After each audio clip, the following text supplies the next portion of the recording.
অন্তর্বর্তী সরকারের ১০০ দিন উপলক্ষে সন্ধ্যায় জাতির উদ্দেশ্যে ভাষণ দেবেন প্রধান উপদেষ্টা। উন্নতি হচ্ছে আইন শৃঙ্খলা পরিস্থিতির, জানালেন আসিফ মাহমুদ। ডক্টর ইউনূসের মতো তারেক রহমানের মামলাও একদিনে প্রত্যাহারের দাবি বিএনপির। অন্তর্বর্তী সরকারকে বিব্রত করতে চায় না দলটি। বাংলাদেশে গণতন্ত্র ফেরাতে রূপরেখা ঘোষণা করবেন ডক্টর ইউনূস।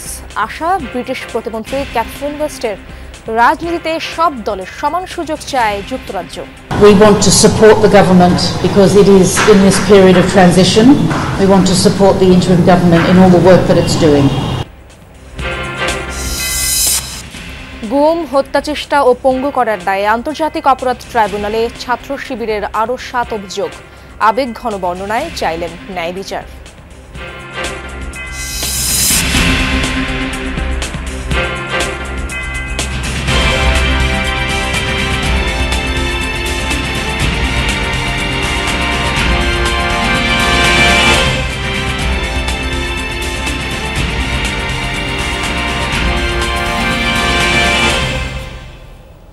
আমন্ত্রণ যমুনা নিউজ, আপনাদের সঙ্গে আছি আমি ইশরাত জাহান। এতক্ষণ শিরোনাম দেখছিলেন। অন্তর্বর্তী সরকারের ১০০ দিন পূর্তি উপলক্ষে আজ সন্ধ্যা ৭টায় জাতির উদ্দেশ্যে ভাষণ দেবেন প্রধান উপদেষ্টা ডক্টর মোহাম্মদ ইউনূস। প্রধান উপদেষ্টার প্রেস উইং এই তথ্যটি জানিয়েছে। সরকার গঠনের পর ২৫শে আগস্ট তিনি প্রথম জাতির উদ্দেশ্যে ভাষণ দেন। সবশেষ ১২ই সেপ্টেম্বর জাতির উদ্দেশ্যে দেয়া ভাষণে সংস্কারের মাধ্যমে জাতি হিসেবে নতুনভাবে যাত্রা শুরুর কথা জানান শান্তিতে নোবেলজয়ী ডক্টর ইউনূস। সে সময় কমিশন গঠনের সিদ্ধান্তের কথাও জানিয়েছিলেন তিনি। ছাত্র জনতার অভ্যুত্থানে গত ৫ আগস্ট শেখ হাসিনা সরকারের পতন হয়। পরে ডক্টর মোহাম্মদ ইউনূসকে প্রধান উপদেষ্টা করে অন্তর্বর্তী সরকার গঠিত হয়।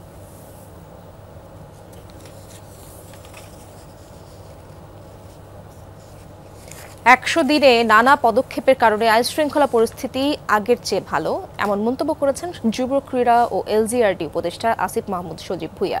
সরবরাহ থাকার পরও কিছু পণ্যের দাম বৃদ্ধির জন্য সিন্ডিকেটকে দায়ী করছেন তিনি। সচিবালয়ে ২ মন্ত্রণালয়ের ১০০ দিনের কার্যক্রম নিয়ে ব্রিফিং করেন উপদেষ্টা আসিফ মাহমুদ। বলেন ১০০ দিনে আইন শৃঙ্খলা পরিস্থিতি আগের চেয়ে ভালো হয়েছে। জানান ভঙ্গুর পরিস্থিতিতে দায়িত্ব নেওয়া হয়েছিল, সেই অবস্থা থেকে উত্তরণে পুলিশ বাহিনীতে নতুন জনবল সহ গাড়ি ও সরঞ্জামের সংকট কাটানোর চেষ্টা চলছে। উপদেষ্টা আরও জানান সিন্ডিকেট নিয়ন্ত্রণে এখন কঠোরভাবে বাজার মনিটরিং করা হচ্ছে। নেওয়া হয়েছে আরও কিছু পদক্ষেপ। আলু ও সবজির সরবরাহ বৃদ্ধির পরও দাম বাড়ার কারণও খতিয়ে দেখা হবে। যুব ক্রীড়া উপদেষ্টা বলেন সংস্কারের সুপারিশ নির্ধারিত সময় পাওয়া যাবে। এরপরই রাজনৈতিক দলসহ স্টেক হোল্ডারদের সাথে আলোচনায় বসবে সরকার, তারপর যাবে নির্বাচনের দিকে। আসিফ মাহমুদ বলেন ১০০ দিনে বেশ কিছু সমস্যার সমাধান হয়েছে। আগামী ৩ মাসে এর দ্বিগুণ কাজ করার আশ্বাসও দেন তিনি। যে পরিস্থিতিতে আমরা আসলে সরকারের দায়িত্ব পেয়েছি, আইন শৃঙ্খলা বাহিনী একটা ভঙ্গুর অবস্থায়, পলাতক অবস্থায় ছিল, সেই অবস্থা থেকে এখন দৃশ্যমান পরিবর্তন হচ্ছে এবং দ্রব্যমূল্যের বিষয়ে আসলে সিন্ডিকেট একটা বড় সমস্যা। এবং আপনারা জানেন যে এখন ডেডিকেটেডলি আমাদের বাণিজ্য মন্ত্রণালয়ে একজন নতুন উপদেষ্টা নিয়োগ পেয়েছেন এবং তিনি খুব ক্লোজলি বিষয়গুলো দেখছেন। বাংলাদেশে গণতন্ত্র ফেরাতে ডক্টর ইউনূস একটি রূপরেখা ঘোষণা করবেন, প্রত্যাশা ব্রিটেনের। রাজনীতিতে সব দলের সমান অংশগ্রহণ চায় দেশটি। সকালে পররাষ্ট্র উপদেষ্টার সাথে বৈঠকের পর একথা বলেন যুক্তরাজ্যের ভারত প্রশান্ত মহাসাগর বিষয়ক প্রতিমন্ত্রী ক্যাথরিন ওয়েস্ট। বলেন পররাষ্ট্র উপদেষ্টা তাকে জানিয়েছে শান্তি শৃঙ্খলা ও আইনের শাসন প্রতিষ্ঠায় বাংলাদেশের অন্তর্বর্তী সরকার অঙ্গীকারাবদ্ধ। রাজনৈতিক, অর্থনৈতিক সংস্কার, নিরাপত্তা, বাণিজ্য সহযোগিতা এবং অভিবাসন ইস্যুতে কিভাবে একসাথে কাজ করা যায় তা নিয়েও বৈঠকে আলোচনা হয়। অন্তর্বর্তী সরকার দায়িত্ব নেওয়ার পর যুক্তরাজ্যের কোনো মন্ত্রীর এটি প্রথম বাংলাদেশ সফর। প্রধান উপদেষ্টা ডক্টর মোহাম্মদ ইউনূসের সাথেও সফরকালে সাক্ষাৎ করবেন ব্রিটিশ প্রতিমন্ত্রী Catherine. Professor Yunus to lay out his vision for how will that will unfold, and the UK will seek to support the people of Bangladesh as they move forward in the next phase. We didn't discuss individual cases, but we want to support the government because it is in this period of transition. We want to support the interim government in all the work that it's doing. প্রধান উপদেষ্টা doctor ইউনূসের মামলার মতো একদিনে তারেক রহমানের মামলা প্রত্যাহারের দাবি জানিয়েছেন বিএনপি নেতারা। তাদের দাবি অন্তর্বর্তী সরকারকে বিব্রত করতে চায় না বিএনপি। আওয়ামী লীগের পথে হেঁটে বিএনপিকে ঠেকানোর চেষ্টা থেকে বিরত থাকার আহ্বানও জানান নেতৃবৃন্দ। জাতীয় প্রেস ক্লাবে এক আলোচনায় যোগ দিয়ে তারা বলেন অনির্দিষ্টকালের সংস্কারের বিপরীতে নির্বাচনের দাবি করা বিএনপির অপরাধ নয়। সমসাময়িক ইস্যুতে প্রেস ক্লাবে আয়োজিত আলোচনা সভায় যোগ দেন বিএনপি নেতারা। একটা গ্রহণযোগ্য নির্বাচন করে রাজনীতিবিদদের হাতে ক্ষমতায় ছেড়ে দেওয়া। বিএনপি চেয়ারপারসনের দুই উপদেষ্টা বলেন, দেশে নির্বাচিত সরকার প্রয়োজন। আওয়ামী লীগের মতো নির্বাচন বিরোধী মনোভাব অন্তর্বর্তী সরকারেরও কিনা সেই প্রশ্ন রাখেন তারা। এই সরকার সময় চাচ্ছে, সময় দিলে কি ফ্যাসিবাদ আরো শক্তিশালী হবে, না সময় দিলে তারা বিএনপিকে দুর্বল করবে? জনগণ যাকে ভোট দেয় সে আসবে। হাসিনাও তো এর জন্য তিনটা নির্বাচন দেয় নাই। কেউ কেউ কি ওই ভূত তার কাঁধে বসছে কিনা আজকে এই সরকারকে চিন্তা করতে হবে। 100 বছর ধরে সংস্কার করলে সেই সংস্কার শেষ হবে না। সেই সংস্কার করার পরে একটা নির্বাচন দিবেন, সেই নির্বাচনের জন্য মানুষ প্রতীক্ষা করবে। দীর্ঘদিন তো মানুষ এটা অপেক্ষা করবে না। এটা বলে কি আমাদের অপরাধ? এদেশের মানুষ তো গণতন্ত্রের আন্দোলন করেছে। নেতারা দাবি জানান, আওয়ামী লীগ 14 দল ও জাতীয় পার্টিকে নিষিদ্ধের, বিএনপিকে ঠেকানোর চেষ্টা থেকে বিরত থাকার আহ্বানও জানান তারা। প্রফেসর ইউনূস সাহেবের মামলা যদি একদিনে উইথড্র হতে পারে, তাহলে কেন তারেক রহমানের মামলা উইথড্র হবে? দুঃশাসনের যারা সহযোগী ছিল তাদের কাঁধের থেকে হাতটা সরান, তাদের কাঁধের থেকে হাতটা সরান। কাজটা বিএনপির হাতেই রাখেন পুরোপুরি। আওয়ামী লীগের পয়সা না, বিএনপির ঠেকানোর চেষ্টা করেন না। গণহত্যাকারী সরকার, এই সরকারকে যারা সমর্থন করেছে, এই সরকার যারা সহযোগী ছিল, 14 দল, হাসানুল্লাহ ইনু, রাহাত খান মেনন সহ এবং জাতীয় পার্টির 2 অংশকেই নিষিদ্ধ ঘোষণা করা উচিত। আগামী দিনে তারা কোথায় আছেন? এত তাড়াতাড়ি ভুলে গেলেন? না, এই সময় আপনাদের তো স্টেডিয়াম বানানোর সময় আপনাদের দেওয়া হয় নাই। আপনি বিভিন্ন দেশে বড় বড় বিল্ডিং করবেন, এত কিছু করবেন, সে আরেকটা হাইওয়ে করবেন, এটা তত্ত্বাবধায়কের কাজ না। আপনাদের নিয়ে অনেক ষড়যন্ত্র হচ্ছে, দেশে বিদেশে অনেক ষড়যন্ত্র চলছে। বিএনপি নেতারা বলেন, নিত্যপণ্যের দাম, ডেঙ্গু নিয়ন্ত্রণ সহ জনসম্পৃক্ত বিষয়ে পদক্ষেপ নিয়ে নির্বাচনের পরিকল্পনা ঘোষণা করতে হবে অন্তর্বর্তী সরকারকে। সমস্ত কিছু বিসর্জন করে দিয়ে যেই সরকার প্রতিষ্ঠার জন্য আমরা কাজ করেছি, সেই সরকারের প্রত্যাশা কিন্তু বিসর্জন হতে পারে। সাইফুদ্দিন রবিন, যমুনা নিউজ, ঢাকা। গুমের পর গুলি করে এবং নির্যাতন করে পঙ্গু করার ঘটনায় আন্তর্জাতিক অপরাধ ট্রাইব্যুনালে 7টি অভিযোগ দিয়েছে ইসলামী ছাত্র শিবিরের নেতাকর্মীরা। সকালে প্রজিকিউশন বিভাগে গিয়ে অভিযোগ জমা দেন ভুক্তভোগীরা।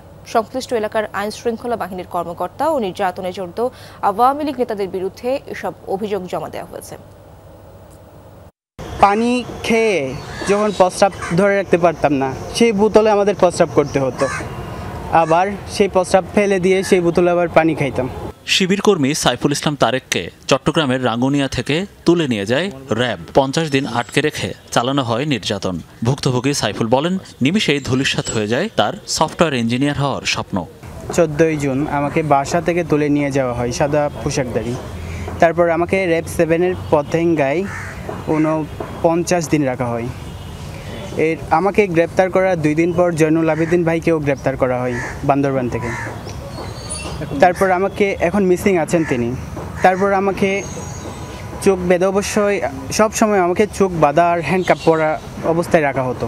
মায়ের কোল থেকে সন্তানদের কেড়ে নিয়ে সে মিথ্যা নাটক সাজিয়ে একটি ছেলের জীবন ধ্বংস করে দিতে পারে। আমি তখন ইন্টার পরীক্ষা দিচ্ছিলাম। আমার ইচ্ছা ছিল আমি একজন সফটওয়্যার ইঞ্জিনিয়ার হব, কিন্তু আমার সেই ইচ্ছাটা আর পূর্ণ হলো না। তার মতো বিগত আওয়ামী লীগ সরকারের আমলে গুম করে নির্যাতন করা হয় শিবিরের আরেক সদস্য রুহুল আমিনকে। এয়ারপোর্টের আশেপাশে হবে, ওখানে প্রচুর ল্যান্ড, বিমান উঠতো নামতো আর কি, শব্দ শুনতে পেতাম। আর সেম কন্ডিশন, এখানে আমাকে 3.5 মাস পিছন থেকে হ্যান্ডকাপ বাঁধা অবস্থায় এবং সামনে থেকে চোখ বাঁধা অবস্থায় রাখা হয়েছিল। শুধু তাই নয়, তুলে নিয়ে যাওয়ার পর নির্যাতন করে মৃত ভেবে ফেলে দেওয়া হয়, পায়ে অস্ত্র ঠেকিয়ে গুলি করে পঙ্গু করা হয় 4 জনকে। ওনারা যখন মনে করছে যে মারা গেছে, ওই পুলিশের গাড়িতে উঠায় হ্যান্ডকাপ অবস্থায় আমার ব্রিজ থেকে ফেলা দিয়েছে। আমার অপরাধ ছিল যে বাংলাদেশ ইসলামী ছাত্র শিবির করি, এই কারণেই আমার এত নির্যাতন, এত জুলুম। গুম, নির্যাতন ও নিখোঁজ শিবিরের এমন 7 জন রোববার ট্রাইব্যুনালে গিয়ে অভিযোগ দায়ের করেন। পৃথক 7টি অভিযোগে আসামি করা হয়েছে 53 জনকে। 4 জন পুলিশ নির্যাতনে তারা কেউ পঙ্গু হয়ে গিয়েছে, কেউ অঙ্গহানি হয়েছে। 2 জন ভাই যারা দীর্ঘদিন গুম ছিল তারা ফিরে এসেছে। একজন ভাই 3.5 বছর গুম ছিলেন, তিনি ফিরে এসেছেন। আরেকজন ভাই 3 মাস 15 দিন গুম ছিলেন। আর আরেকজন ভাই কামরুজ্জামান ভাই, যিনি 2017-তে মিসিং হয়েছেন, গুম হয়েছেন, এখন পর্যন্ত আমরা তাদেরকে ফিরে পাইনি। এর আগে 2 দফায় গুম নির্যাতনের অভিযোগে জামায়াতের ছাত্র সংগঠন ছাত্র শিবিরের 20টি অভিযোগ দায়ের করা হয়েছে আন্তর্জাতিক অপরাধ ট্রাইব্যুনালের প্রসিকিউশনে। মনিরুল ইসলাম, যমুনা নিউজ, ঢাকা। সেপ্টেম্বর শেষে ব্যাংকিং খাতে মোট খেলাপি ঋণ 2,85,000 কোটি টাকা ছাড়িয়েছে, যা মোট ঋণের প্রায় 17%। বাংলাদেশ ব্যাংকের খেলাপি ঋণের হালনাগাদ বিবরণী থেকে এই তথ্য পাওয়া গেছে। এই পরিসংখ্যান গত 16 বছরে আওয়ামী লীগ সরকারের আমলে ব্যাপক কেলেঙ্কারি ও অনিয়মের শিকার হওয়া ব্যাংক খাতের নাজুক অবস্থাকেই তুলে ধরেছে।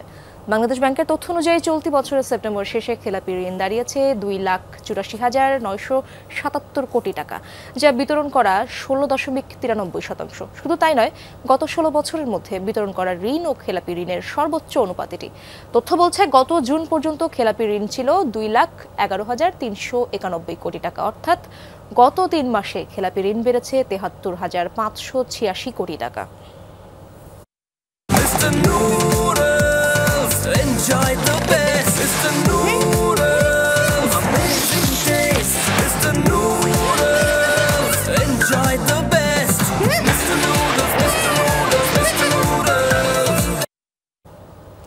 পদত্যাগ করা জাতীয় সংসদের সাবেক স্পিকার শিরিন শারমিন চৌধুরী ও তার স্বামীর সাধারণ পাসপোর্টের আবেদনটি শেষমেশ স্থগিত করেছে পাসপোর্ট ও ইমিগ্রেশন অধিদপ্তর। তবে মোবাইল টিম পাঠিয়ে অজ্ঞাত স্থান থেকে তাদের বায়োমেট্রিক নেওয়া কর্মকর্তাদের বিরুদ্ধে কোনো ব্যবস্থা নেয়নি কর্তৃপক্ষ। এ নিয়ে অনুসন্ধানী রিপোর্ট প্রচার করেছিল যমুনা টেলিভিশন। আরও জানাচ্ছেন আখলাকুস সাফা। ছাত্র জনতার আন্দোলনে সরকার পতনের 27 দিনের মাথায় 2 সেপ্টেম্বর পদত্যাগ করেন জাতীয় সংসদের স্পিকার শিরিন শারমিন চৌধুরী। সাথে সাথেই হারান কূটনৈতিক পাসপোর্টের মর্যাদা। এর আগেই 27 আগস্ট তার বিরুদ্ধে রংপুরে হয় হত্যা মামলা। পদত্যাগের পর থেকেই আত্মগোপনে তিনি।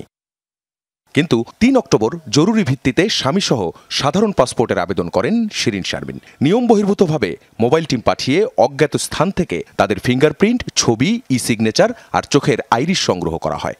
উনি পদত্যাগ করেছেন এটা জানেন? হ্যাঁ জানি। ওনার বিরুদ্ধে যে হত্যা মামলা হয়েছে এটা জানেন? হত্যা মামলা হয়েছে এটা আমরা বিভিন্ন মাধ্যমে দেখেছি। আবেদনের মূল কপিতে দেখা যায় জরুরি সে আবেদন জমা নেন আবু জাফর মোহাম্মদ আবদুল্লাহ নামে এক কর্মকর্তা। তড়িঘড়ি করে তাকে বদলি করে দেয়া হয় ঢাকার বাইরে। আর মোবাইল টিম পাঠানোর অনুমোদন দেন খোদ মহাপরিচালকের কর্ড অফিসার শাফিউল মুজনিমিন। ওনার এনরোলমেন্টটা মোবাইল টিমের মাধ্যমে হয়েছে। এখন তো মোবাইল টিমের জন্য কি অথরাইজ করছে? আপনি কি সাইফুল না শাফিউল মুনজাবিন, লেফটেন্যান্ট কর্নেল, কর্ড অফিসার। উনি হলো মোবাইল টিম ইউনিট আসার পরে তারপর সে রিসিভ করেছে।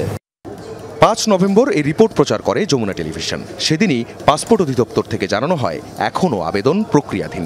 এর 12 দিন পর সে আবেদন স্থগিত করল পাসপোর্ট অধিদপ্তর। তড়িঘড়ি করে দেশ ছাড়ার জন্য পাসপোর্টের যে আবেদনটি করেছিলেন শিরিন শারমিন চৌধুরী, সেখানে যে ফোন নাম্বার তিনি দিয়েছেন নাম্বারটি ছিল ইনঅ্যাক্টিভ। একই সঙ্গে যে ঠিকানা তিনি দিয়েছেন সেই ঠিকানায় থাকেন না বহু বছর। তারপরও পাসপোর্ট অধিদপ্তর থেকে মোবাইল টিম পাঠিয়ে অজ্ঞাত স্থান থেকে তার এবং তার স্বামীর বায়োমেট্রিক সংগ্রহ করা হয়। খবর প্রচারের পর শেষমেশ আবেদনটি ঠিকই সাসপেন্ড করা হয়েছে, কিন্তু এর সঙ্গে জড়িত যে কর্মকর্তারা তাদের কিন্তু এখনও বিচারের আওতায় আনা যায়নি। ঠিক যেমনি হত্যা মামলার আসামি হওয়ার পরও শিরিন শারমিন চৌধুরীকে আনা যায়নি আইনের আওতায়। আখলাকুস সাফা, যমুনা নিউজ, ঢাকা। রাজধানীর সিটি কলেজে মঙ্গলবার থেকে শুরু হচ্ছে একাডেমিক কার্যক্রম। শিক্ষার্থী আন্দোলনের প্রেক্ষিতে 4 নভেম্বর থেকে কলেজ বন্ধ ঘোষণা করা হয়। প্রতিষ্ঠানটির ভারপ্রাপ্ত অধ্যক্ষ অধ্যাপক কাজী নিয়ামুল হক যমুনা টেলিভিশনকে এই কথা জানিয়েছেন। বলেন, ভবিষ্যতে কোনো ঝামেলা এড়াতে প্রতি মাসে শিক্ষার্থীদের সাথে মতবিনিময় করবে কলেজ কর্তৃপক্ষ। 5 আগস্টে সরকার পতনের পর রাজধানীর সিটি কলেজের অধ্যক্ষ অধ্যাপক বেদারউদ্দিন আহমেদ পালিয়ে যান।